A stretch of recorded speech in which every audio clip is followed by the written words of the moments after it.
আল্লাহ তাআলা বলেন, ইয়াউমা ইয়াফিরুল মারউ মিন আখিহি ওয়া উম্মিহি ওয়া আবিহি ওয়া সাহিবাতিহি ওয়া বানিহি লিকুল্লি ইমরিইন মিনহুম ইয়াউমাইযিন শা'নুন ইউগনিহি। আল্লাহ রাব্বুল আলামিন বলেন, কিয়ামতের দিন ভাই ভাইয়ের থেকে পলায়ন করবে, পিতামাতার থেকে মানুষ পলায়ন করবে, স্ত্রী সন্তানদের থেকে পলায়ন করবে।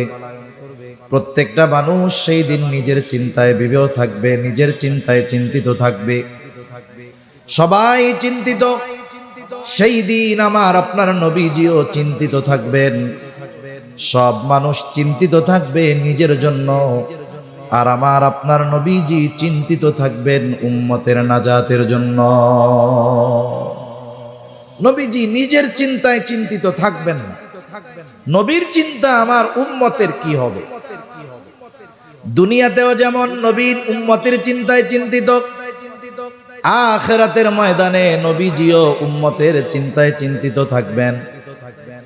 একটা মানুষ যখন চিন্তাগ্রস্ত থাকে, পেরেশান থাকে, আপনি তাকে যতই আরামের বিছানা দেন না কেন, এসি রুমে তাকে আপনি শোয়া দেন না কেন, অনেক সময় ঘুমের ট্যাবলেট আপনি তাকে খাওয়ান না কেন, পেরেশানির কারণে অনেক সময় ঘুমের ট্যাবলেটেও ঘুম আসে না, আরামের বিছানা এসি রুমেও ঘুম আসে না।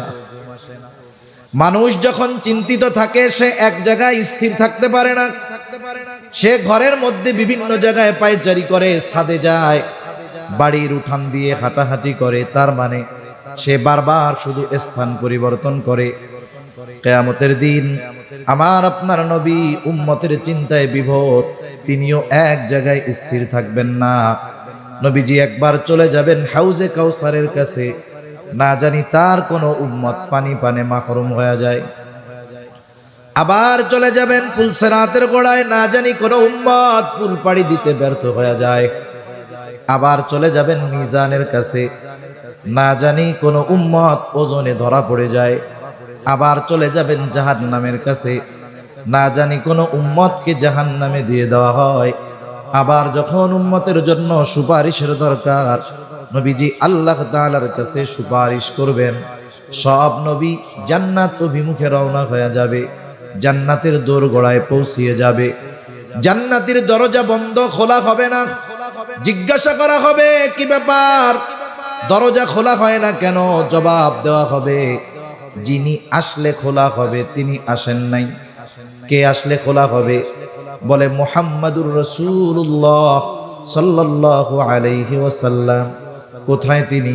হাসরের ময়দানে উম্মতের চিন্তায় চিন্তিত।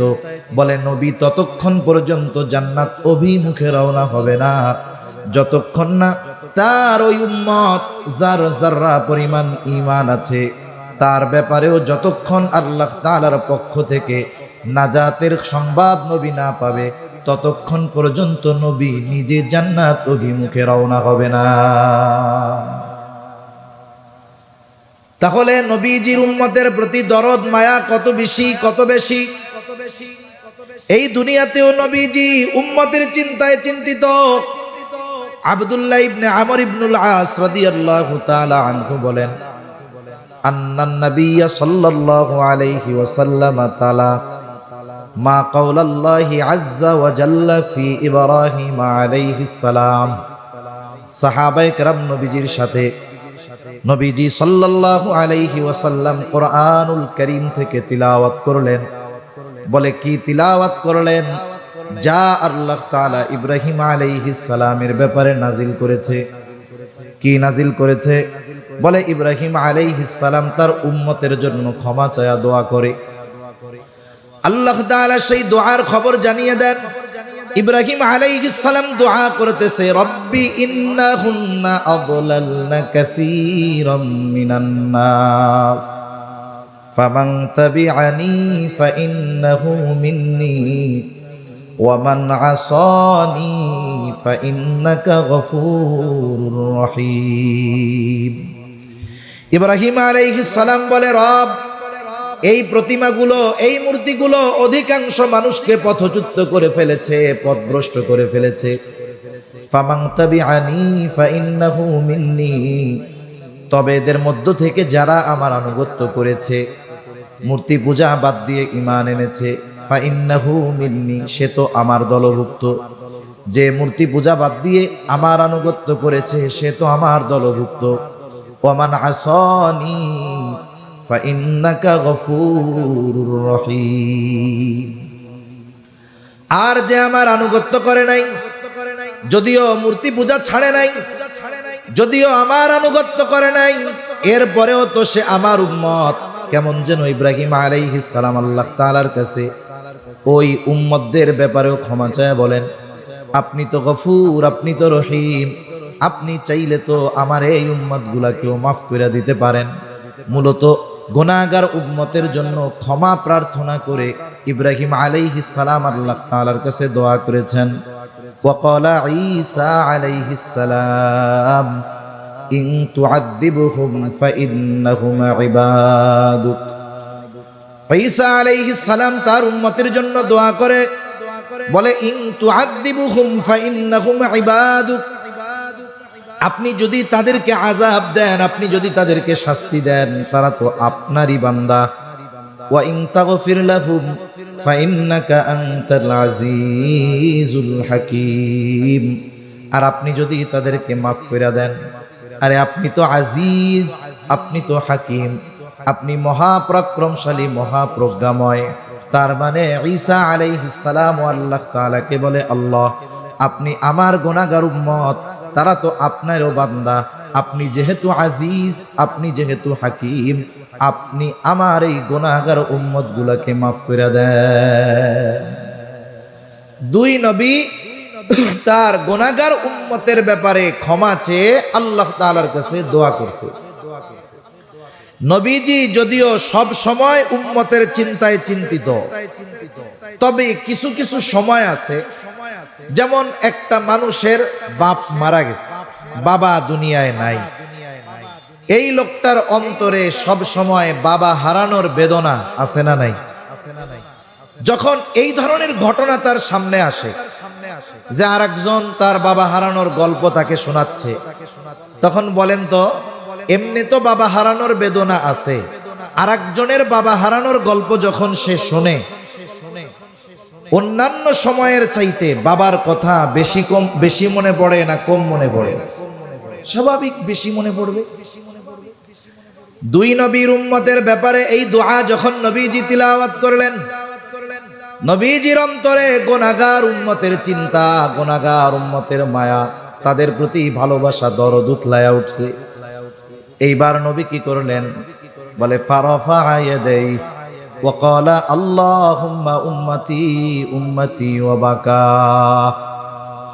নবীজি সাল্লাল্লাহু আলাইহি ওয়াসাল্লাম দুই হাত উঁচু করে কান্না করে, অঝোর ধারায় চোখ দিয়ে পানি পড়তেছে, আর বলে, আল্লাহ আমার উম্মত, আমার উম্মত, আর কিছুই বলেন না।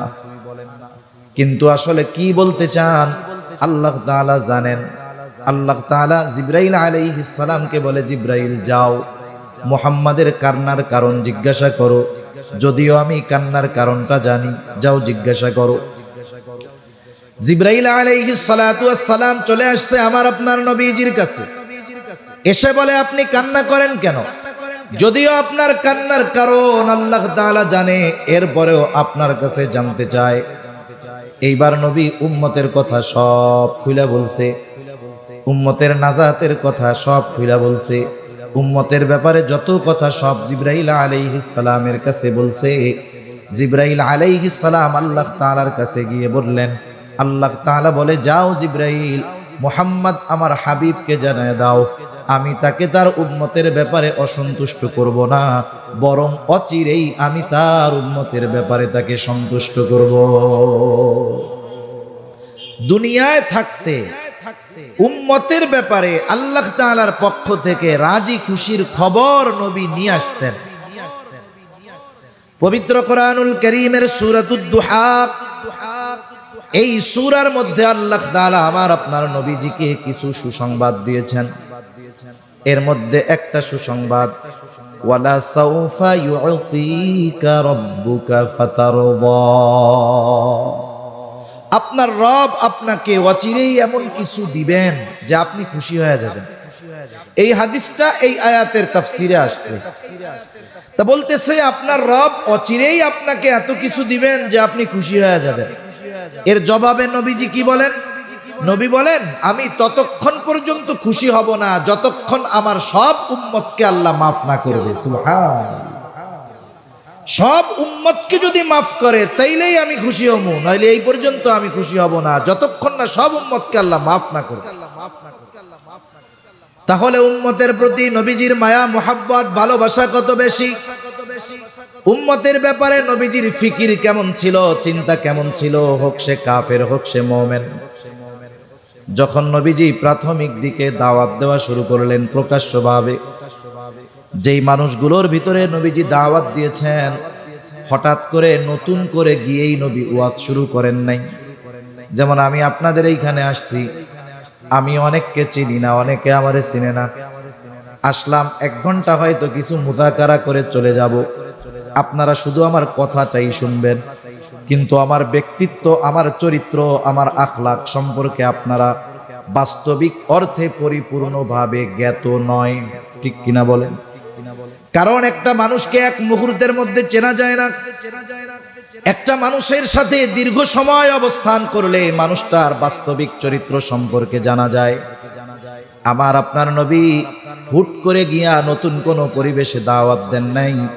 যেই পরিবেশে তিনি দাওয়াত দেওয়া শুরু করেছেন, ওই মক্কার জমিনে তিনি এর আগে 43 বছর তিনি অতিবাহিত করেছেন। 43 বছর, নবুয়তির 3 বছর পরে প্রকাশ্যে দাওয়াতের নির্দেশ এসেছে। এর মধ্যে শৈশবের কয়েক বছর বাদ দেন, 40 বছর তো তিনি মক্কাবাসীর মধ্যে ছিলেন। মক্কাবাসী তো নবীজিকে ভালো মতো চিনে, নবীজিও মক্কার প্রত্যেকটা মানুষকে ভালো মতো চিনতেন। নবীজির চরিত্রের ব্যাপারে কাফেররা কতটা অবগত ছিল যে নবীজির বয়স যখন 20-এর কোঠায়, তখনই মক্কার মানুষ আমার আপনার নবীজির উপাধি দিয়েছিল আল আমিন, আস-সাদিক, বিশ্বস্ত, আমানতদার, সত্যবাদী। এই মানুষটা গোটা হায়াতে একটা মিথ্যা কথা বলে নাই। কেমন ছিল তিনি? আল্লাহ তাআলা তো আমার আপনার নবীজির সত্যবাদিতার সত্যায়ন করেছেন, সাক্ষ্য দিয়েছেন। কিন্তু এর আগেই কাফেররা আমার আপনার নবীজির সত্যবাদিতায় মুগ্ধ হয়ে গেছে। যখন প্রকাশ্যে দাওয়াত দেওয়ার নির্দেশ আল্লাহ তাআলার পক্ষ থেকে আসলো, ওয়া আনদির আশীরাতাকাল আকরাবিন, এখন আর গোপনে দাওয়াত নয়, দাওয়াত দিতে হবে প্রকাশ্যে। আত্মীয় স্বজন, পাড়া প্রতিবেশী সবার কাছেই দাওয়াত পৌঁছায়া দিতে হবে। নবীজি দাঁড়ায় গেছেন সাফা পাহাড়ের উপর, মক্কাবাসীকে ডাক দিয়েছেন। এমনি কেউ যদি ওই পাহাড়ের উপরে উঠে মক্কার মানুষের কাছে সাহায্য চাইতো, ছুটে আসতো। আজকে ডাক দিচ্ছে আল আমিন, দলে দলে সকলে চলে আসছে। মুহাম্মদ, আমাদেরকে কেন একত্রিত করছো? নবীজি এইবার তাদেরকে প্রশ্ন করলেন, আমি যদি তোমাদেরকে এই সংবাদ দেই, এই পাহাড়ের পেছন দিকে পাদদেশে একদল অশ্বারোহী সৈন্য তোমাদের উপরে আক্রমণ করার জন্য প্রস্তুতি গ্রহণ করতেছে, আকুনতুম মুসাদ্দিকিয়া, তোমরা কি আমার এই কথা বিশ্বাস করবা নাকি? নবীজি জিজ্ঞাসা করার সাথে সাথে উপস্থিত সকলে সমস্বরে জবাব দিয়ে বলে, কেন নয়, অবশ্যই বিশ্বাস করব, কারণ ইতিপূর্বে আমরা তোমাকে সব সময় সত্যবাদী পেয়েছি। ইতিপূর্বে তুমি আমাদের সাথে গোটা হায়াতে মিথ্যা কথা বলো নাই, আর আজকে মিথ্যা কথা বলবো? এইরকম একজন সত্যবাদী, যার চরিত্রের ব্যাপারে কাফেররা সম্পূর্ণভাবে অবগত, এইরকম একজন মহামানব তাদেরকে দাওয়াত দিতে গেছে। কি করছে? এই দাওয়াত তারা গ্রহণ করেন, যার ব্যাপারে তারা সব কথা বিশ্বাস করে। কিন্তু যখন নবী বললেন, আমি তোমাদের কাছে আল্লাহর পক্ষ থেকে প্রেরিত রাসূল, আল্লাহ তাআলা আমাকে নবী বানিয়ে পাঠিয়েছেন, আল্লাহ এক, তার সাথে শিরিক কইরো না, তারই ইবাদত করো, তাহলে কি হবে? বলে আখিরাতে নাজাত পাবা, জান্নাতে চলে যাবা, জীবনটা সফল হয়ে যাবে। এই যে তাদের কল্যাণের কথা যখন নবীজি বললেন, এইবার ওই মানুষগুলো তার দুশমন হয়ে গেল। যেই মানুষগুলো বলেছিল তুমি আস-সাদিক, তুমি আল আমিন, সেই মানুষগুলোই তার বিরুদ্ধাচরণ শুরু করে দিল। একটা বিষয় হলো, আমি আপনি যদি অপরিচিত কোনো মানুষের কাছ থেকে কোনো খারাপ ব্যবহার পাই, মনে করেন এক জায়গায় গেছি, মানুষ সেও আমাকে চিনে না, আমিও তাকে চিনি না, অথবা আপনিও তাকে চিনেন না, সেও আপনাকে চিনে না, অপরিচিত, হঠাৎ দেখা হয়েছে। এই সময় ওই ব্যক্তি যদি আমার বা আপনার সাথে, অপরিচিত ওই ব্যক্তি খারাপ আচরণ করে, এই কষ্টটা হবে সাময়িক, একটু পরেই দেখবেন ওর খারাপ আচরণের কারণে মনে আর কষ্ট থাকবে না। কিন্তু ওই ব্যক্তির খারাপ আচরণটা যদি আপনার আমার কোনো বন্ধু করে, বলেন তো কষ্ট বেশি লাগবে কি লাগবে না? ওই খারাপ আচরণটা যদি কোনো সন্তান তার বাবার সাথে করে, তাইলে কষ্ট আরো বেশি লাগবে কি লাগবে না? তার মানে যারা পরিচিত, আত্মীয় স্বজন, এদের দ্বারা যদি কোনো আঘাত আসে, এরা যদি আমাকে আপনাকে বাস্তবিক কথাগুলো অবিশ্বাস করে, তাহলে আমার আপনার কষ্ট বেশি লাগবে, এটা স্বাভাবিক ব্যাপার। তখন কি হবে? হায় রে, আমি এদের সাথে চলি, ওরা আমার চরিত্রের ব্যাপারে জানে, আমি মিথ্যা কথা বলি না, অথচ তাদের উপকারার্থে, তাদের কল্যাণার্থে কত গুরুত্বপূর্ণ বিষয় তাদের বললাম, ওরা আমার কথা মানলো না। একটা ডিপ্রেশন, একটা চিন্তা হয়তো আমার আপনার মধ্যে আসবে, এবং ওই চিন্তা হয়তো আমার আপনার অসুস্থতার কারণও হয়ে যেতে পারে।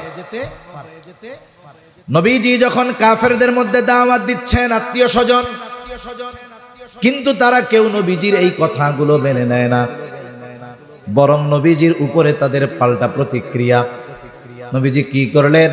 নবীজির টেনশনে খাওয়া বন্ধ হয়ে গেল, নবীজি অসুস্থ হয়ে গেলেন। হয়তো দুইটা কারণ হতে পারে। এক নাম্বার কারণ, হয়তো তিনি চিন্তা করতেছিলেন যে আমাকে দেওয়া দায়িত্ব আমি যথাযথভাবে পালন করতে পারতেছি কিনা। দ্বিতীয় বিষয় হলো যে এদেরকে আমি এমন সত্য কথা বলতেছি, এরা আমার যত আপনজন হোক না কেন, প্রিয়জন হোক না কেন, এরা যদি ঈমান না আনে, আমার কথাগুলো মেনে না নেয়, তাহলে অনন্তকাল তাদের জাহান্নামে অবস্থান করা লাগবে। অনেক সময় মানুষ আপনজন প্রিয়জনের কষ্টের কথা চিন্তা করে নিজেও কষ্ট পায়। রাসূলুল্লাহ সাল্লাল্লাহু আলাইহি ওয়াসাল্লাম টেনশনে খাওয়া দাওয়া বন্ধ হয়ে গেছে, অসুস্থ হয়ে গেছেন, আর আল্লাহ রাব্বুল আলামিন আমার আপনার নবীকে বলতেছেন, লাআল্লাকা বাখিউন নাফসাকা আল্লা ইয়াকুনু মুমিনিন। এরা ঈমান না আনার কারণে আপনি নিজেকে নিজে মৃত্যু মুখে ঠেলে দিচ্ছেন কেন? আপনার দায়িত্ব তো এইটা না, আপনি এই কথাগুলো তাদের কাছে পৌঁছিয়ে দিবেন। তারা যদি কথা গ্রহণ করে তারা কামিয়াব, আর যদি তারা কথা গ্রহণ না করে এই ব্যর্থতা তাদের। আপনি আপনার দায়িত্ব পালন করেন, আপনাকে যেই দায়িত্ব দেওয়া হয়েছে আপনি আপনার কথাগুলো তাদের কাছে পৌঁছিয়ে দেন। এটা যদি আপনি করেন আপনার দায়িত্ব শেষ। তাহলে চিন্তার বিষয়ে যেটা বুঝবার জন্য যেটা বলেছি, যে উম্মত দ্বীনের কথা না মানার কারণে, ঈমান না আনার কারণে নবীজি নিজে চিন্তিত হতেন, এত চিন্তিত হতেন যে অসুস্থ হয়ে গেছেন, অসুস্থতার মাত্রা এত বেশি, আল্লাহ তাআলা বলতেছে আপনি তো সম্ভবত নিজেকে মৃত্যু মুখে ঠেলা দিবেন, এরা ঈমান না আনার কারণে। এই মানুষগুলোর ক্ষতি হবে। নবীজির কষ্ট লাগে কেন? বলে তাদের প্রতি মায়া আছে এই জন্য, ঠিক কিনা বলে? যদি ভালোবাসা মায়া না থাকতো, চিন্তা করতো যা ওদের যা হবে হোক, তাতে আমার কি। এজন্য রাসূলুল্লাহ সাল্লাল্লাহু আলাইহি ওয়াসাল্লাম উম্মতের ব্যাপারে বলতেন, তোমাদের মধ্যে আর আমার মধ্যে উদাহরণ হলো ওই ব্যক্তির ন্যায় যে আগুন প্রজ্বলিত করলো। গ্রাম অঞ্চলে এখনো দেখা যায়, যখন বিশেষ করে ফসলের সময় থাকে, ধানের সময় থাকে, কেউ যদি আগুন জ্বালায়, চতুর্দিক থেকে হাজারো পোকামাকড় আলো দেখে আগুনের কাছে আসে। এরা যে শুধু আগুন দেখতে আসে তা নয়, লাফায়া লাফায়া আগুনের মধ্যে পড়ে, পুড়ে আর মরে। লোকটা যতই চেষ্টা করুক না কেন সরায়া দেওয়ার জন্য, তারা সরে না, বরং আরো লাফায়া লাফায়া আগুনের মধ্যে এসে পড়ে। নবীজি বলেন, আমি তোমাদের কোমর ধরে ধরে জাহান্নামের দিক থেকে টেনে আনি, আর তোমরা আমার হাত থেকে ছুটে সেদিকে চলে যাও। আমি চেষ্টা করি কোমর ধইরা তোমাদেরকে জাহান্নাম থেকে ফিরায় রাখবো, আর তোমরা আমার থেকে ছুটে ছুটে ওই দিকেই চলে যাও। এই কথাগুলোর দ্বারা উম্মতের প্রতি নবীজির কত মায়া ভালোবাসা এগুলোর প্রকাশ পাওয়া যায়। শুধু তাই না, নবীজি যে তার সামনে উপস্থিত উম্মতদের শুধু ভালোবাসতেন এমনটা নয়, কিয়ামত পর্যন্ত অনাগত সকল উম্মতের প্রতি নবীজি তার ভালোবাসার খবর দিয়ে গেছেন। নবীজি একদিন হঠাৎ করে বলতেছেন, আমার ভাইদেরকে দেখতে মন চায়। উপস্থিত সাহাবায়ে কেরাম বলে, ইয়া রাসূলুল্লাহ, আমরা কি আপনার ভাই নই? নবীজি বলে, তোমরা আমার সাহাবী, তোমরা হলো আমার সাথী, তাহলে আপনার ভাই আবার কারা? বলে, আমার পরে আমাকে না দেখে যারা ঈমান আনবে তারাই হলো আমার ভাই। এর দ্বারা কিয়ামত পর্যন্ত যত মানুষ আসবে, রাসূলুল্লাহ সাল্লাল্লাহু আলাইহি ওয়াসাল্লাম তাদের প্রতি ভালোবাসার খবর দিয়ে গেছে। নবীজি শুধু তার ঈমানদার উম্মতদের ভালোবাসতেন এমনটা নয়, তার উম্মত হোক সে কাফের, তাকেও নবীজি ভালোবাসতেন। কারণ একটা বাবার যদি 3টা সন্তান থাকে, 2টা সন্তান ভালো, একটা যদি খারাপ হয়, বলেন তো কোনো মা বাবা আছে নাকি যে সন্তান খারাপ হওয়ার কারণে তাকে ভালোবাসে না? এরপরেও উম্মত তো মুহাব্বতের কারণে কাফেরদের প্রতিও নবীজির ভালোবাসা আছে। নবীজি আশা করেন যারা ঈমান আনবে। এই জন্য কাফেরদের দ্বারা নবীজি যখন কোনো জুলুমের শিকার হতেন, আঘাতপ্রাপ্ত হতেন, কাফেররা যখন কষ্ট দিত, নবীজি বদদোয়া করতেন না। উহুদের ময়দানে নবীজির দামদান শহীদ হয়ে গেছে। রাসূলুল্লাহ সাল্লাল্লাহু আলাইহি ওয়াসাল্লামের মুখ রক্তে রঞ্জিত হয়ে গেছে, নবীজি রক্ত মুছতেছিলেন। সাহাবায়ে কেরাম বলে, ইয়া রাসূলুল্লাহ, আপনি এদের জন্য বদদোয়া করেন। নবীজি বলেন, আমি তো রহমত হিসাবে প্রেরিত হয়েছি, অভিশাপ হিসাবে নয়। নবীজি দোয়া করলেন, আয় আল্লাহ, তারা আমার সাথে এমন আচরণ করতেছে, তারা তো জানে না, তারা যদি জানতো তাহলে আমার সাথে এমন আচরণ করতো না। ওই অবস্থাতেও নবীজি বদদোয়া করেন। রাসূলুল্লাহ সাল্লাল্লাহু আলাইহি ওয়াসাল্লাম যখন তায়েফে গেছেন, মক্কার মানুষ যখন নবীর কথা মানে না, নবী চলে গেছেন তায়েফ, বানু সাকিব গোত্রে চলে গেছেন, যেই জায়গায় নবীজির একেবারে শৈশব কালের বড় একটা অংশ অতিবাহিত হয়েছে। ওইখানেও মক্কার কাফেররা নবীজির পেছনে দুষ্ট মানুষদেরকে লেলিয়ে দিল। নবীজিকে পাগল পাগল বলে তারা পাথর মারে। পাথরগুলো ধারালো চোখা ছিল বিধায় পাথরের আঘাতে নবীজির গায়ে ক্ষত হয়ে গেছে, রক্ত বের হওয়া শুরু হয়ে গেছে। রক্তে রঞ্জিত আমার আপনার নবী বারবার পড়ে যাইতেন, আবার উঠতেন। হযরত যায়েদ রাদিয়াল্লাহু তাআলা আনহু নবীজির সাথে একা ঠেকায় পারেন না, সারাদিন নবীজি দাওয়াত দিয়েছেন। রক্ত এত পরিমাণ বের হয়েছে যে গায়ের গোটা পোশাক ভিজে গেছে, পোশাক ভিজে, গা বেবে, পা বেবে, রক্ত পড়ে জুতার মধ্যে রক্ত ঢুকছে। ওই রক্ত শুকায় গেছে, শুকায়া জুতা পায়ের সাথে আটকে গিয়েছে। অনেক সময় আমরা ব্লাড ডোনেট করি, অনেক সময় রক্ত দান করি মানুষকে। এরকমও দেখছি 100 গ্রাম 150 গ্রাম রক্ত দেহ থেকে নেওয়া হয়। অনেক মানুষ আধা ঘন্টা উঠতে পারে না, অনেকে দাঁড়িয়েছে আবার মাথা চক্কর দিয়ে পড়ে গেছে রক্ত শূন্যতায়। অথচ কত জুলুম, কত অত্যাচার, যে গোটা দেহের পোশাক ভিজে গেছে, এরপরে রক্ত বেয়ে বেয়ে পড়ে জুতার মধ্যে ঢুকছে। ওই রক্ত শুকিয়ে জুতা পায়ের সাথে আটকে গিয়েছে। নবীজি সাল্লাল্লাহু আলাইহি ওয়াসাল্লাম সারাদিন দাওয়াতি কাজ করবার পর পড়ন্ত বিকালে এক আঙ্গুর বাগানের পাশে একটু নবীজি বিশ্রাম নিচ্ছেন। জিবরাইল আলাইহিস সালাম চলে আসছে, এসে বলে, ইয়া রাসূলুল্লাহ, এই কওম আপনার সাথে কেমন আচরণ করেছে আপনার মালিক সব দেখছে। আজকে আমার সাথে নতুন একজন ফেরেশতাকে আল্লাহ তাআলা পাঠিয়েছেন। নবীজি বলেন, এইবার ওই ফেরেশতা আমার সামনে আসলো, সালাম দিল। সালাম দিয়া বলে, ইয়া রাসূলুল্লাহ, এই কওম আপনার সাথে কেমন আচরণ করেছে আপনার মালিক সব জানে। আমি পাহাড়ের দায়িত্বে নিয়োজিত ফেরেশতা, আল্লাহ তাআলা আপনার নির্দেশ পালনার্থে আমাকে পাঠিয়েছেন। আপনি যদি আমাকে নির্দেশ দেন, যারা আপনার সাথে এমন আচরণ করেছে, 2টা পাহাড় দিয়ে আমি এদেরকে পিষে দিব, একেবারে নিশ্চিহ্ন হয়ে যাবে, এদের কোনো অস্তিত্বই থাকবে না। কিন্তু নবীজি তো প্রতিশোধ পরায়ণ ছিলেন না, নবীজি ছিলেন ক্ষমার আধার। রাসূল আকরাম সাল্লাল্লাহু আলাইহি ওয়াসাল্লাম ক্ষমার গুণে গুণান্বিত ছিলেন।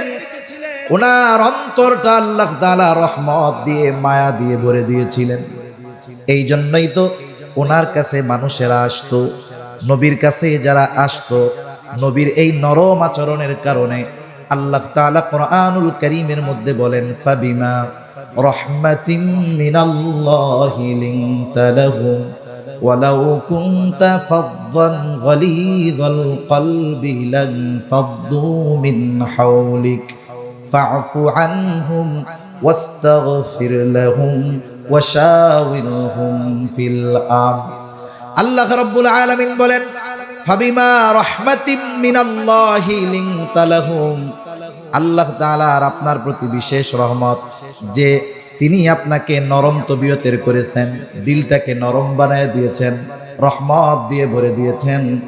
ওয়ালাউ কুনতা ফাযযান গালিযাল কলবি লানফাদ্দু মিন হাওলিক, আপনি যদি কঠোর স্বভাবের হতেন, আপনি যদি রূঢ় হৃদয়ের হতেন, আপনি যদি কঠোর রুক্ষভাষী হতেন, এরা আপনার আশেপাশে কেউ আসতো না।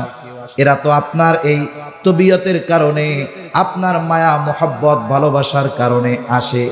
একটু যদি এদের দ্বারা উল্টাপাল্টা হয়ে যায়, আপনি তাদেরকে ক্ষমা তো করবেনই করবেন, সাথে সাথে এদের জন্য আল্লাহ তাআলার কাছেও ক্ষমা চাইবে।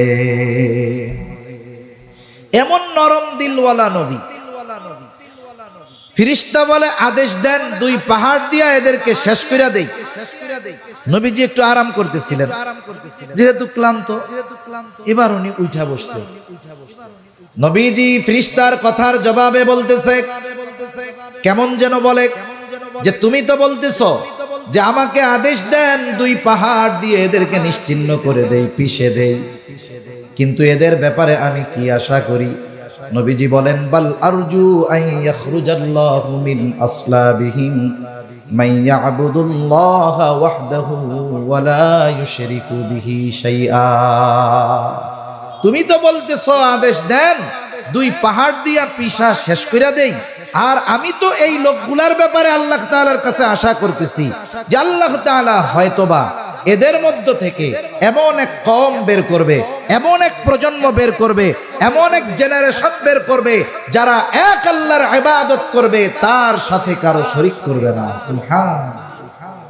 গায়ের রক্ত শুকায় নাই, যাদের দ্বারা আঘাতপ্রাপ্ত হয়েছে তাদের ব্যাপারে সামান্য শাস্তির কথাও নবীজি বলেন নাই।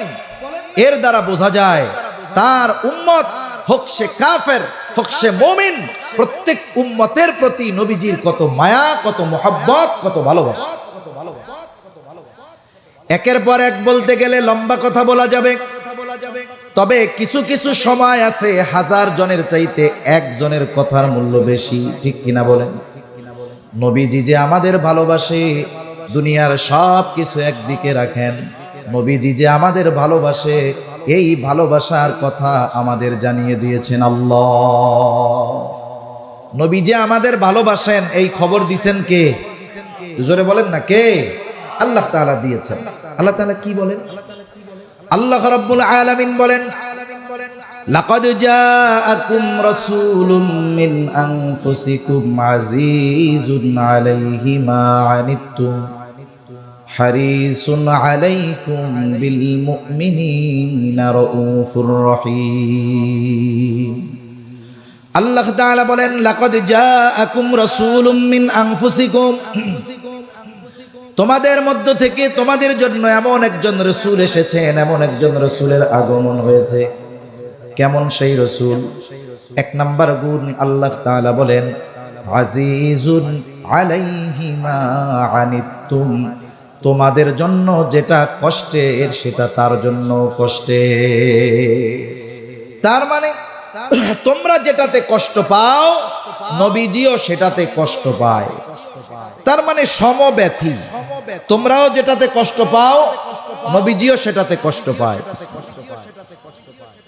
আলহামদুলিল্লাহ। এখন কথা হলো, একজনের কষ্টে আর একজন কষ্ট পায় কেন? এটা কিভাবে সম্ভব? একজনের ব্যথা আর একজন অনুভব করে কেমনে? কিভাবে সম্ভব? বলে সম্ভব যদি সম্পর্কটা মোহাব্বতের হয়, ভালোবাসার হয়, ঠিক কিনা বলেন? মোহাব্বতের সম্পর্কের কারণে অনেক সময় আর একজনের কষ্টে মানুষ কষ্ট পায়। আরেকজনের ব্যথায় মানুষ ব্যথিত হয়। যেমন মনে করেন একজন মানুষ, তার একটা বাচ্চা আছে, বয়স 2 বছর বা 2.5 বছর, ছোট বাচ্চা, গভীর রাত, প্রত্যন্ত অঞ্চল, গাড়ি ঘোড়া পাওয়া যায় না, দোকানপাট খোলা থাকে না, গভীর রাত। 2 বছরের বাচ্চা প্রচন্ড রকমের জ্বরাক্রান্ত হয়ে গেছে, এত অসুস্থ যে তার চোখ দুটো মনে হয় ফুটে বের হয়ে যাবে।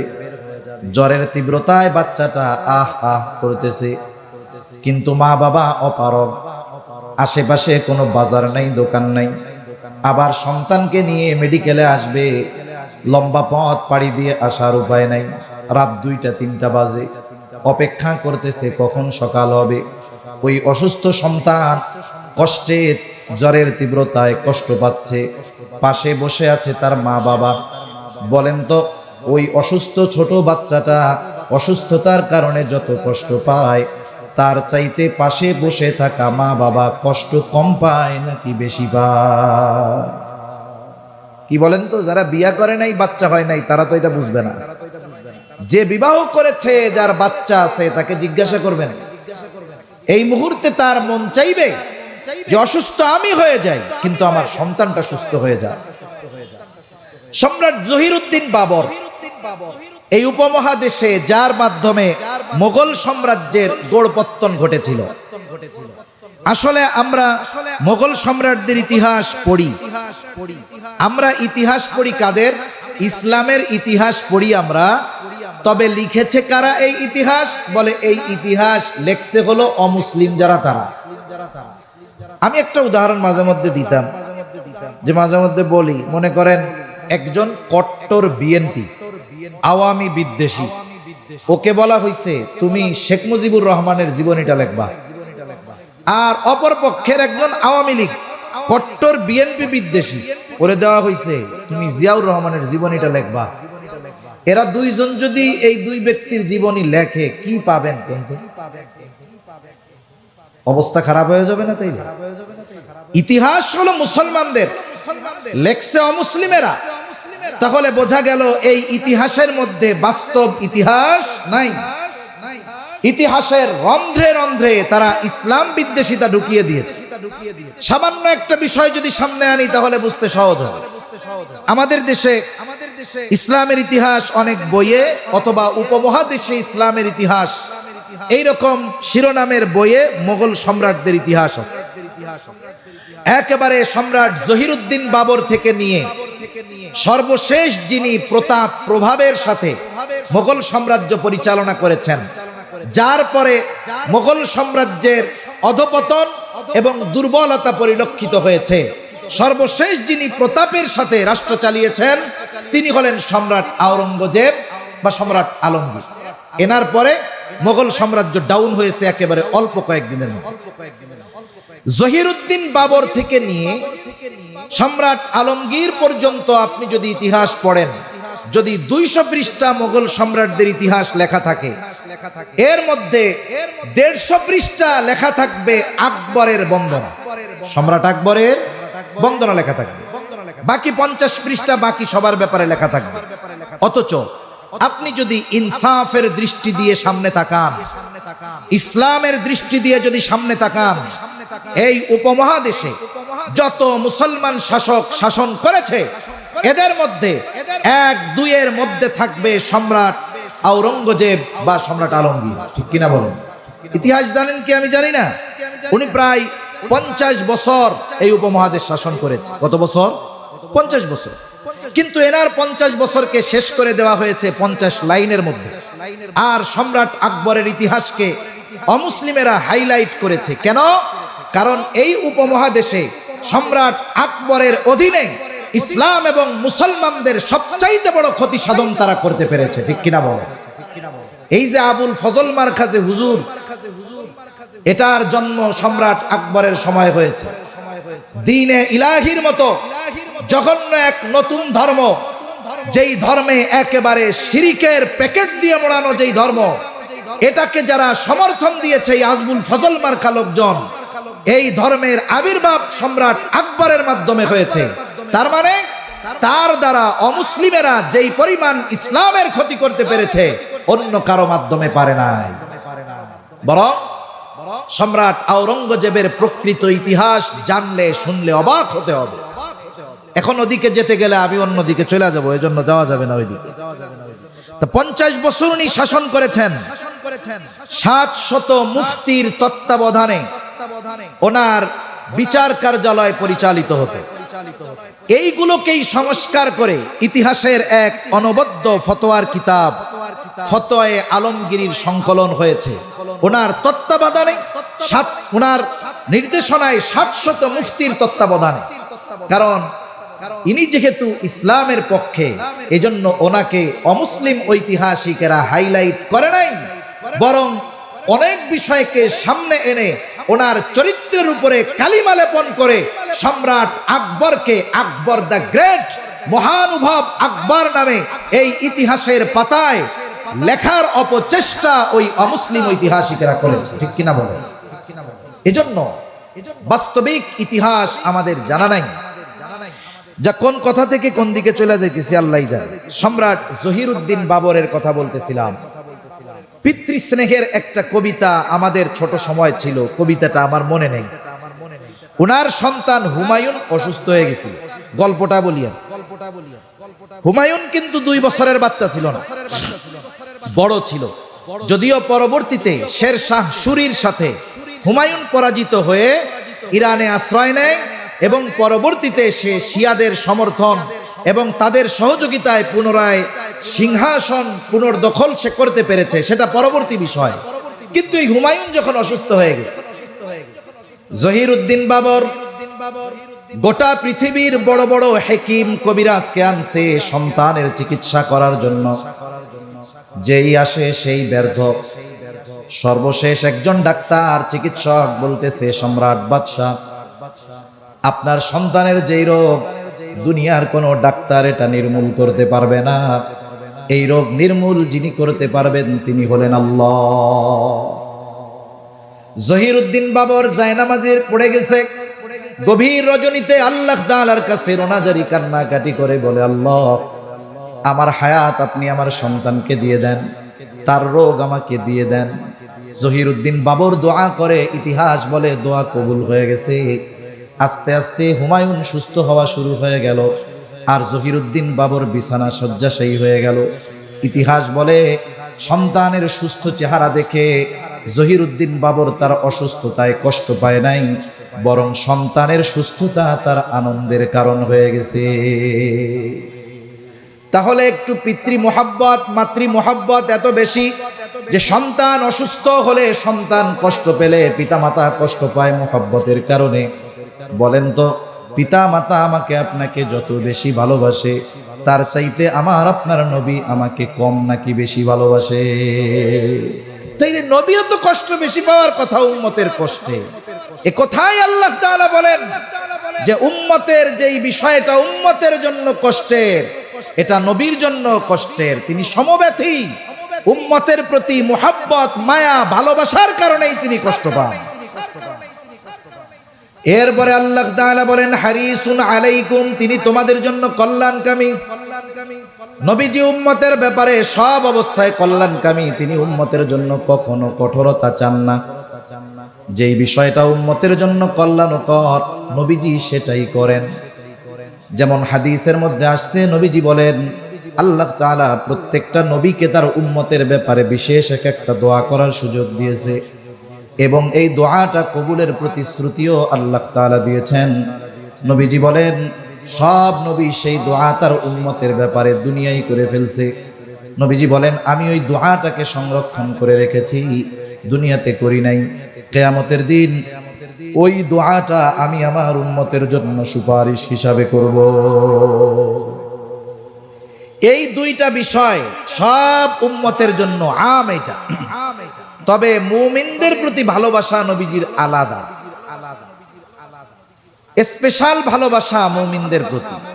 আর আল্লাহ তাআলা নবীকে উম্মতের জন্য বিশেষ অনুগ্রহ হিসাবে ঘোষণা করেছেন যেই উম্মতগুলো ঈমানদার। আল্লাহ তাআলা কোরআনুল কারীমের মধ্যে বলেন, লাকাদ মান্নাল্লাহু আলাল মুমিনিনা ইয বাআসা ফীহিম রাসূলাম মিন আনফুসিহিম আল্লাহ তাআলা বলেন, লাকাদ মান্নাল্লাহু আলাল মুমিনিন, মুমিনদের উপর আল্লাহ তাআলার বিশেষ অনুগ্রহ। কি বিশেষ অনুগ্রহ? বলে ইদ বাআসা ফীহিম রাসূলাম মিন আনফুসিহিম, যে তিনি তাদের মধ্য থেকে তাদের জন্য একজন রাসূল পাঠিয়েছেন। এই জন্য এই নবী হলো মুমিন উম্মতদের জন্য আল্লাহ তাআলার পক্ষ থেকে বিশেষ অনুগ্রহ। এই জন্য মুমিন উম্মতদের প্রতি নবীজির মোহাব্বত ভালোবাসাও স্পেশাল। আপনি আমি আমার আপনার সব আত্মীয় স্বজন যারা আছে, তাদের যারা ছোট বাচ্চা আছে, সবাই আমরা ভালোবাসি, কিন্তু যতই ভালোবাসি অন্যদের, নিজের সন্তানের চাইতে বেশি নয়। নবীজি সব উম্মতকে ভালোবাসে, তবে তার ইমানদার উম্মতের চাইতে বেশি নয়। যেমন আপনার নিজের সন্তানের প্রতি ভালোবাসা বেশি স্পেশাল, অনুরূপ ভাবে নবীজির মুমিন উম্মতের প্রতি ভালোবাসা স্পেশাল এবং বেশি। এই জন্য আল্লাহ তাআলা সেই স্পেশাল ভালোবাসার কথা বলেন। আল্লাহ তাআলা বলেন, বিল মুমিনিনা রাউফুর রহিম। যেই নবী তোমাদের কাছে এসেছে, তোমাদের মধ্য থেকে তার মুমিন উম্মতদের প্রতি তার ভালোবাসা কেমন। আল্লাহ তাআলা এই ভালোবাসার গভীরতা বোঝানোর জন্য, ভালোবাসা কত বেশি বোঝানোর জন্য এমন দুইটা শব্দ আমার আপনার নবীর শানে ব্যবহার করেছেন, যেই দুইটা শব্দ কোন সৃষ্টির ব্যাপারে ব্যবহার করার অনুমতি নাই। একটা হলো রউফ, একটা হলো রহিম। রউফুর রহিম এটা আল্লাহ তাআলার দুইটা গুণবাচক নাম। দুনিয়ার কোনো মানুষ রউফুর রহিম হতে পারে না, কোন পীর রউফুর রহিম হতে পারে না। যদি কেউ বলে আমার পীর এইটা, তাহলে আমি বলবো তুমিও বেঈমান, পীরও বেঈমান। ঠিক কিনা বলেন? এটা কেউ হতে পারে না। রউফুর রহিম হলেন আল্লাহ। সেই রউফুর রহিম আল্লাহ, অতি সদয় পরম দয়ালু আল্লাহ। উম্মতের ব্যাপারে নবীজির কত মায়া, কত দয়া, কত মুহাব্বত, কত ভালোবাসা, এটা বোঝাতে গিয়ে কি শব্দ ব্যবহার করেন। আল্লাহ তাআলা বলেন, এই নবী তার মুমিন উম্মতদের ব্যাপারে হলেন অতি সদয় পরম দয়ালু। স্বয়ং আল্লাহ তাআলা আমার আপনার নবীকে তার মুমিন উম্মতদের ব্যাপারে বলতেছে, সে তার মুমিন উম্মতদের জন্য রউফুর রহিম। তাহলে রউফুর রহিম হলেন আল্লাহ, আর আল্লাহ বলেন নবী আপনি আপনার মুমিন উম্মতদের জন্য রউফুর রহিম। সুবহানাল্লাহ বলেন। তাহলে সেই নবীর আমাদের প্রতি কত মায়া, কত মোহাব্বত, কত ভালোবাসা। আশা করি এই কথার পরে বুঝতে আর আপনাদের বাকি থাকবে না। নাকি কেউ বুঝতেছেন না যে নবী কতটুকু ভালোবাসে? বুঝতে পারছেন তো? মনে রাখতে হবে, মহাসমুদ্রের গভীরতাকে পরিমাপ করা সম্ভব, হিমালয়ের চূড়ায় বারবার পৌঁছানো সম্ভব, কিন্তু উম্মতের প্রতি নবীজির দয়া মায়ার গভীরতা উচ্চতা পরিমাপ করা কিয়ামত পর্যন্ত সম্ভব নয়। এই নবী এত ভালোবাসেন আমাদের। এখন যেই নবী এত আমাদের ভালোবাসেন, সেই নবীকে কি আমাদের ভালোবাসার দরকার আছে না নাই? জোরে বলেন না, আছে না নাই? সেই নবীকে ভালোবাসা মুমিনের ঈমানের দাবি। সম্পর্কজনিত ভালোবাসা অনেক সময় আপ হতে পারে, ডাউন হতে পারে। আমার বাবা মা আমার কাছে সর্বোচ্চ ভালোবাসা পাবে, কিন্তু দ্বীনের কারণে বাবার বিরুদ্ধে আবার অস্ত্র ধারণ করা যাবে। ঠিক কিনা বলেন? বদরের ময়দানে সাহাবায়ে কেরামের এমন ঘটনা ঘটছে, সন্তান বাবার বিরুদ্ধে অস্ত্র ধারণ করেছে। এই জন্য মনে রাখতে হবে, দুনিয়ার সম্পর্কের ভালোবাসা আপ ডাউন হয়, কিন্তু নবীর প্রতি উম্মতের ভালোবাসা আল্লাহর কসম ডাউন হওয়ার কোনো সুযোগ নাই, শুধু আপ হইতে হবে। এখানে ডাউন হওয়ার কোনো ওয়ে নাই, রাস্তা একটা, শুধু ভালোবাসা বাড়াতেই হবে। এটা মুমিনের ঈমানের দাবি। এই জন্য নবীজি বলেন, লা ইউমিনু আহাদুকুম হাত্তা আকুনা আহাব্বা ইলাইহি মিন ওয়ালিদিহি ওয়া ওয়ালাদিহি ওয়ান নাসি আজমাইন। নবীজি বলেন, তোমাদের মধ্য থেকে কেউ ততক্ষণ পর্যন্ত মুমিন হতে পারবে না যতক্ষণ না সে তার পিতা মাতা সন্তান সন্ততি এক কথায় সকলের চাইতে আমি নবীকে বেশি ভালো না বাসবে। আমরা সবাই নবীকে ভালোবাসতে চাই, আমরা চাই তো? নবীকে ভালোবাসতে চাই। এখন নবীকে ভালোবাসবো কেমন? নিজ পদ্ধতিতে নাকি নবী যে পদ্ধতি বলে দিয়েছেন সেই পদ্ধতিতে? অবশ্যই নবীর বাতিয়ে দেওয়া পদ্ধতিতে যদি আমরা নবীকে ভালোবাসি, ওই ভালোবাসা নবীজি পর্যন্ত পৌঁছাবে। আর যদি নিজস্ব মন গড়া পদ্ধতিতে নবীকে ভালোবাসতে যাই, তাহলে অনেক সময় নিজের অজান্তে ভালোবাসার নামে বেয়াদবি হয়ে যাবে। এজন্য সুস্পষ্ট রীতিনীতি যেখানে আছে, সেখানে নিজস্ব মন গড়া পদ্ধতিতে নবীকে ভালোবাসা লাগবে না। এখন আমরা তো নবীকে সামনে পাই নাই। আবু বকর নবীকে সামনে পেয়েছে, এই জন্য সব সম্পদ আইনা নবীর কাছে হাজির করছে। হযরতে তালহা নবীজিকে সামনে পেয়েছে, সেই জন্য উহুদের ময়দানে নিজের বুকটাকে, পিঠটাকে নবীর জন্য ঢাল বানায় দিছে। আমাদেরও নবীকে ভালোবাসতে মন চায়। কেমনে ভালোবাসবো, কি করলে ভালোবাসা হবে, নবী জানায় দেন। নবীজি বলেন, মান আহাব্বা সুন্নতি ফাকাদ আহাব্বানি ওয়া মান আহাব্বানি কানা মাই ফিল জান্নাহ। নবীজির সুসংবাদ হইল নবীর সুন্নাতকে ভালোবাসতে হবে। নবীর সুন্নাতকে ভালোবাসলে নবীকে ভালোবাসা হবে। নবীকে যদি ভালোবাসতে পারি, নবীজি বলেন ওই ব্যক্তি আমার সাথে জান্নাতে অবস্থান করবে। নবীর সাথে জান্নাতে থাকতে চাই কারা? একটু আতজা করি তো। নারায়ে তাকবীর। এই আওয়াজ তো হইল না। নারায়ে তাকবীর। সারা বাংলাদেশে কিছু হইলে আমরা হাটহাজারের দিকে তাকায়া থাকি, আওয়াজ এখান থেকে আগে উঠতে হবে। এজন্য এই জায়গার আওয়াজটাও একটু জোরে হওয়ার দরকার, ঠিক কিনা বলেন?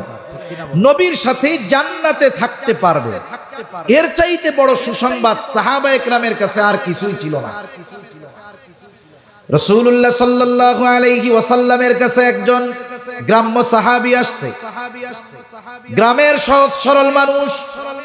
নবীজি আর একজনের সাথে কথা বলতেছেন। আদব হলো কেউ যদি কারো সাথে কথা বলে, কথার মধ্যে ব্যাঘাত সৃষ্টি না করা, কথা শেষ হবে এরপরে কথা জিজ্ঞাসা করা। কিন্তু গ্রামের মানুষ, সরল মানুষ বোঝে না। নবীজি আর একজনের সাথে কথা বলতেছে, ওই লোকটা গিয়া নবীজিরে জিজ্ঞাসা করে, ইয়া রাসূলুল্লাহি মাতাস সাআহ, হে আল্লাহর রাসূল কিয়ামত কখন হবে? তার খুব তাড়াহুড়ো, তার খুব ব্যস্ততা, কেমন যেন সে কিয়ামতের জন্য গাঠি গুঠি নিয়ে রেডি, কিন্তু কিয়ামত আসতেছে না। নবীজি ওই ব্যক্তির সাথে কথা শেষ করে জিজ্ঞাসা করলেন, কোথায় ওই ব্যক্তি যে এই কথা কইছে যে কিয়ামত কখন হবে? বলে, ইয়া রাসূলুল্লাহ আমি কইছি। নবীজি তাকে পাল্টা প্রশ্ন করলেন, মা আদাত্তা লাহা, কিয়ামতের জন্য তুমি কি পাথেয় সংগ্রহ করেছো? এইবার লোকটা বলে, আমি আল্লাহ এবং তার রাসূলকে ভালোবাসি। কারণ প্রশ্নের দ্বারা বোঝা যাচ্ছিল সে কিয়ামতের ব্যাপারে সংবাদ জানতে চাচ্ছে এমনটা নয়, বরং তার ভিন্ন কিছু জানা উদ্দেশ্য। নবীজি তো উম্মতের রুহানি ডাক্তার ছিলেন, এই জন্য প্রশ্ন করার পরে মূল উদ্দেশ্যটা বুঝতে পারছে। প্রশ্ন করেছে, কি পাথর সংগ্রহ করেছো? লোকটা বলে, আমি আল্লাহ এবং তার রাসূলকে ভালোবাসি। নবীজি জবাব দিলেন, আল মারউ মাআ মান আহাব্বা, যে যাকে ভালোবাসে, মহব্বত করে, তার সাথে অবস্থান করবে। প্রশ্ন শুরু হয়েছে কি দিয়া? বলে কিয়ামত কখন হবে। শেষ হয়েছে কি দিয়া? বলে যে যাকে মহব্বত করে তার সাথে অবস্থান করবে। তার মানে বোঝা যায় প্রশ্ন যেই উদ্দেশ্যে করা হয়েছে, যদিও দেখা যাচ্ছে কিয়ামতের ব্যাপারে সে খবর চায়, কিন্তু উদ্দেশ্য তা নয়, ভেতরে ভেতরে উদ্দেশ্যটা ভিন্ন। মূলত নবী তার মূল উদ্দেশ্যের জবাবটা দিয়ে দিলেন। এই জবাব পায়া ওই লোকটা বাড়ির দিকে হাঁটা দিয়েছে। হযরত আনাস রাদিয়াল্লাহু তাআলা আনহু বলেন, নবীর সাথে জান্নাতে থাকতে পারবো, এই খবর শুনে আমরা এত খুশি হয়েছি, ইসলাম গ্রহণের পরে আর কোনো কথার দ্বারা এত খুশি হই না। তাহলে নবীর সাথে জান্নাতে থাকার সুসংবাদ সাহাবায়ে কিরামের কাছে ইসলাম গ্রহণের পরে সবচাইতে আনন্দের খবর ছিল। সেই নবীর সাথে জান্নাতে থাকার সুযোগ আমাদের আছে না নাই? জোরে বলেন না, আছে না নাই? তাহলে কি করতে হবে? নবীর সুন্নতকে মহব্বত করতে হবে, তাইলে অফার পাওয়া যাবে জান্নাতে থাকার। মনে করেন এক বড় কোম্পানি আপনাকে, আমাকে বা আমাদের যে কাউকে একটা অফার দিছে। অফার কি? যে আপনাকে একটা বিমানের টিকিট দেওয়া হইল বিজনেস ক্লাসের। এই বিমানে চড়ে আপনি ওমরার সফরে যাইতে পারবেন, আসতে পারবেন। আবার একবারে ক্লক টাওয়ারের একেবারে উপরের দিকে, যেখান থেকে বাইতুল্লাহর ভিউ পরিপূর্ণ দেখা যায়, প্রতি রাত্রে একদিন 24 ঘন্টায় বাংলাদেশি টাকায় 30-40 হাজার টাকা এমনি সময় লাগে। এই হোটেলে 5 দিন থাকার সুযোগ আর বিজনেস ক্লাস বিমানে যাওয়া আসার সুযোগ। বড় অফার না? অফার তো পাইছেন। এখন আপনার আমার কাছে পাসপোর্টও নাই, ভিসাও নাই। এখন বলেন তো, পাসপোর্ট ভিসা যদি না থাকে অফার গ্রহণ করার সুযোগ আর আছে? সুযোগ আর নাই। আলহামদুলিল্লাহ, আমাদের আজকের মাহফিলের অন্যতম আকর্ষণ আমার এলাকার জামাই আর কি, সেই হিসাবে দুলাভাই কই, আল্লামা হাবিবুল্লাহ মাহমুদ কাসেমি হাফিজাহুল্লাহ হযরত চলে আসছেন। আমরা একটা তাকবীর দেই, নারায়ে তাকবীর, নারায়ে তাকবীর। মাশাআল্লাহ, একটু জমে জমে বৈশা যান, আমি 2-3 মিনিটের মধ্যে শেষ করে দেই। তাহলে অফার পাওয়া গেল, কিন্তু অফার ভোগ করতে হইলে পাসপোর্টও লাগবে, ভিসাও লাগবে। লাগবে কি লাগবে না? পাসপোর্ট ভিসা কোনটা? পাসপোর্ট ভিসা কোনটা? নবীজি বলেন কুল্লু উম্মতি ইয়াদখুলুনাল জান্নাত, দুইজন ভেতরে নামবে, উপর থেকে 2 জন লাশ নিচের 2 জনকে ধরায়া দিবে। এই যে লাশটা যখন কবরে রাখা হয়, একটা দোয়া পড়ে, বিসমিল্লাহি ওয়া আলা মিল্লাতি রাসূলিল্লাহ, পড়ে না? এটা আমরা এখন একজনের বেলায় পড়ি, আমাদের বেলায় কয়দিন পরে পড়বে। আসলে কি বলে ওই সময়? বুজুর্গানে দ্বীনের ভাষায় বলি, বলে কি? বলে আল্লাহ রে, আপনার নামে এমন এক ব্যক্তিরে কবরে রাখতেছি যার গোটা হায়াত সুন্নাতের উপরে অতিবাহিত হইছে। তার মানে নিজে সুন্নাতরে মুহাব্বত করত, অনুসরণ করত। আরে যখন মারা গেছে তখনও মুহাব্বত ছিল সুন্নাতের, সুন্নাতের উপরে ছিল। আরে কবরে যখন রাখতেছি এখনো তো সুন্নাতের উপরে আছে। এইটা হইল ওই জগতের ভিসা। মনে করেন দুনিয়ার জগৎ থেকে ট্রান্সফার হইছে কোথায়? বলে আলমে বরজখে। দুনিয়ার জগৎ থেকে নতুন জগৎ, বাংলাদেশ থেকে অন্য জগতে যাইতে গেলে ভিসা লাগে কি লাগে না? ওইটা হলো আলমে বরজখের ভিসা। এখন ভিসা যদি 2 নাম্বার হয়, ইমিগ্রেশনে যদি ধরা পড়ে, আদর করবে না সাইজ করবে? এখন দেখা গেল যার ব্যাপারে এই কথা বলছে, আমি হাত জোড় করে ক্ষমা চাই, কষ্ট দিতে চাই না। দেখা গেল যার ব্যাপারে এই কথা বলল তার মুখে নবীর সুন্নাত দাড়ি নাই। সব সুন্নাত পরে, মরার পরে প্রথম সুন্নাত দেখবে হলো এই সুন্নাত। দেখা গেল যার সুন্নাতের সাথে সম্পর্ক নাই। এখন বলেন তো, তার ব্যাপারে যদি ওই দোয়া পড়া হয়, এই দোয়া তার ব্যাপারে সত্য হবে নাকি মিথ্যা হবে? এজন্য জীবনটা এমন ভাবে সাজাই, কোন সময় মারা যাব গ্যারান্টি নাই। এখনই যদি মারা যাই, আমাকে কবরস্থ করার সময় আমার ব্যাপারে যেন বিসমিল্লাহি ওয়া আলা মিল্লাতি রাসূলিল্লাহ আমার বাস্তব সূরাতের সাথে যদি মিল থাকে, তাহলে বোঝা গেল দুনিয়াও সুন্দর, আখিরাতও সুন্দর হয়ে যাবে ইনশাআল্লাহ। আল্লাহ তাআলা আমাদের সকলকে আমাদের প্রতি নবীজির মুহাব্বতকে অনুধাবন করে, নবীজির সুন্নাতকে মুহাব্বতের সাথে অনুসরণের মাধ্যমে নবীজির মুহাব্বতের প্রমাণ দেওয়ার তৌফিক আল্লাহ দান করুন, বলি আমিন। ওয়া আখিরু দাওয়ানা আনিল হামদুলিল্লাহি রাব্বিল আলামিন।